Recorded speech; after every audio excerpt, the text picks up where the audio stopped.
Moi, je suis plutôt un journaliste qui se sert de la photo. C'est un outil pour moi. Alors, j'aime bien la photo, mais c'est pas le truc. Le truc primordial, c'est de raconter par tous les moyens. Donc, je le fais en écrivant des bouquins, je le fais en écrivant des articles, je le fais en faisant de la photo, je le fais en faisant de la caméra. S'il fallait faire des chansons de gestes, je le ferais. Je suis en train de le faire là. Hein. Là, aujourd'hui, on a vu des Libyens en train de se battre, avec un public spécialisé, mais un public quand même, qui va en parler entre eux. Les jeunes dont vous parlez l'ont vu, ils vont en parler. Là, je parle à vous.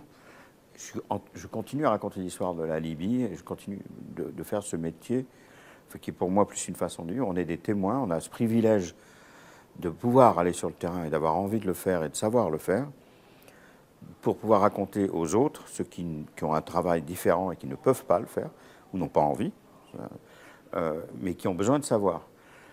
Et pour que l'histoire se construise, il faut qu'il y ait des témoins. S'il n'y a pas de témoins, il n'y a pas de crime. Hein, le crime est sous le tapis. Et donc, il faut des gens pour raconter. Et j'ai cette chance d'en faire partie. Et on ne travaille pas que, ce que je disais tout à l'heure, on ne travaille pas que pour la presse. La presse, c'est vraiment un tout petit pourcentage, surtout aujourd'hui où elle se réduit comme une peau de chagrin. C'est l'histoire, la mémoire collective, les archives, les écoles, le TPI. Enfin, on travaille vraiment à un niveau beaucoup plus large. Et les gens s'en rendent bien compte sur le terrain, parce que la plupart du temps, ce qu'on ne sait pas, c'est que les gens nous remercient d'être là. Moi, quand j'arrive à Grozny et que la ville est détruite à 100% pratiquement, c'est un bombardement constant. On ne pouvait même plus compter les explosions. C'était un roulement continu. 24 sur 24, plus d'électricité, plus rien.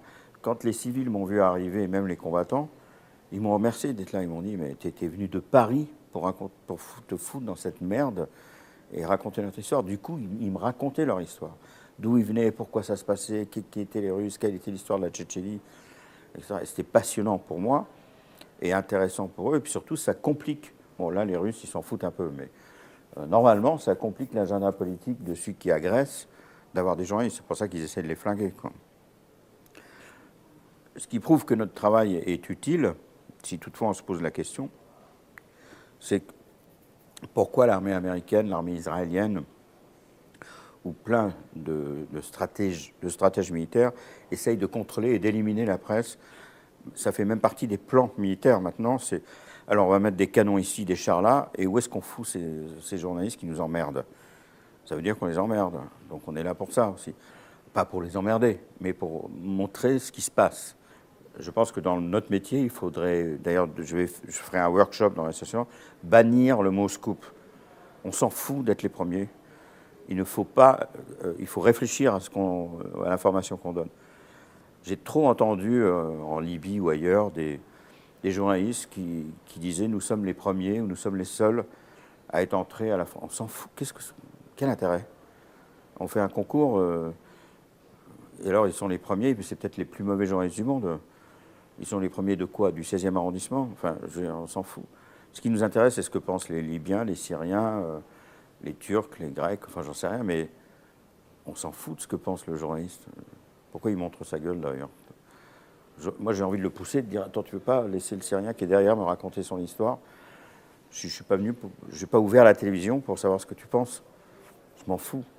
Qu'il fasse un commentaire, une analyse avec ce qu'il a vécu lui après, oui, mais qui se serve du conflit comme fond, je trouve ça dégueulasse. Moi, je trouve ça bien. Et en plus, j'ai aucune information, si ce n'est la sensibilité de quelqu'un, mais qui n'est pas forcément la bonne sensibilité. C'est pas intéressant, ça, et c'est dangereux. Une bonne photo, c'est une photo qui résume la situation et que les gens n'oublient pas. C'est la photo symbolique, la photo qui résume. Hein. Bon, voilà. Alors, on a montré tout à l'heure la petite photo brûlée au napalm. Elle est dans toute la mémoire collective de plusieurs générations. Il y a des gens qui n'étaient pas nés pendant la guerre du Vietnam qui connaissent cette photo. Donc là, le photographe a réussi. Il a saisi l'instant qui résume le drame. C'est la photo du général Lohan qui flingue le prisonnier vietnamien. C'est la prise du Reichstag par l'armée russe qui balance le drapeau. Et toutes les guerres, à un moment donné, il y a 4-5 photos iconiques qui sortent et résument la situation. Pour parler plus récemment, le petit garçon mort sur la plage, c'est une photo qui a changé la façon de penser des gens. C'est la photo iconique. C'est une grande photo de reportage. Elle est atroce, elle est triste. De toute façon, la photographe qui a fait la photo ne pouvait rien faire. Qu'est-ce que vous voulez qu'elle fasse? Il était mort, cet enfant. Elle a pris la photo d'assez loin. Elle a été agrandie par la presse après.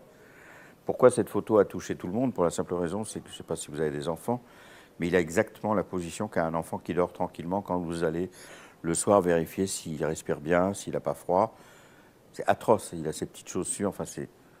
Voilà. Mais il y a eu d'autres enfants. La photographe a raconté que derrière le rocher, il y en avait 2 autres. Mais voilà, cet enfant, il y avait cet effet de solitude et d'enfant bien habillé. Il n'a même pas l'air mort, quoi. Qui résume tout. Et c'est ça, une grande photo. Enfin, grande, c'est pas le mot.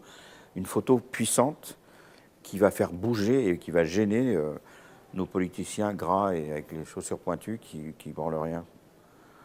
Hein, qui disent oui, mais peut-être que s'il est syrien, il est peut-être terroriste, on peut peut-être pas les prendre. Enfin, si on avait aidé les Syriens dès le départ, on n'en serait pas là, je pense.